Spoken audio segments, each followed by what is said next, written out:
Sneha steel and furniture centre Salgare. आमच्याकडे steel भांडी, संसार उपयोगी साहित्य, sofa set, furniture, cooler, dining table, आटा चक्की व इतर साहित्यांचे एकमेव ठिकाण एक, व्हरायटी अनेक। आता शुभ मुहूर्ताची सुरुवात सलगरेतील स्नेहा स्टील मधील खरेदीनेच।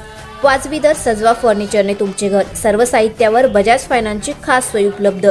स्टील भांड्यांना 5 वर्षे गॅरंटी, तर फर्निचर साहित्यास कीडवाळीपासून लाईफ टाईम वॉरंटी। खात्रीशीर खरेदीसाठी मिरज पूर्व भागातील एकमेव ठिकाण Sneha steel and furniture centre Salgare.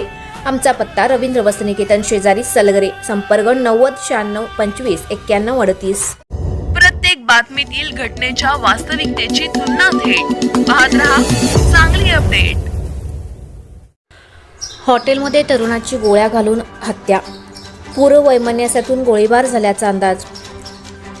Indapur शहरात जेवण करण्यास गेलेल्या तरुणाचा गोळ्या झाडून निर्घृण खून करण्यात आला। अचानक गोळीबार झाल्याने एकच खळबळ उडाली। इंदापूर शहरातील जगदंबा हॉटेलमध्ये रात्री ही घटना घडली।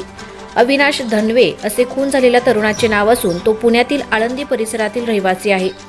अधिकची माहिती अशी की अविनाश धनवे हा त्याच्या मित्रांसह जगदंबा हॉटेलमध्ये जेवणासाठी थांबला होता।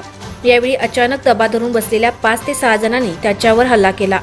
हल्लेखोरांनी त्याच्यावर गोळ्या झाडल्या, त्यानंतर धारदार शस्त्रांनी त्याच्यावर वार केले, त्यामुळे त्याचा जागीच मृत्यू झाला। पोलिसांनी दिलेल्या माहितीनुसार अविनाश धनवे याच्या डोक्यात ही गोळी लागली। गोळीबार कुणी केला हे अद्याप समजू शकले नसून हा गोळीबार पूर्व वैमनस्यातून झाला असल्याचा प्राथमिक अंदाज व्यक्त केला जात आहे। गेल्या 5 वर्षात पुण्यात गुन्हेगारीच्या प्रकरणांनी शिखर गाठले।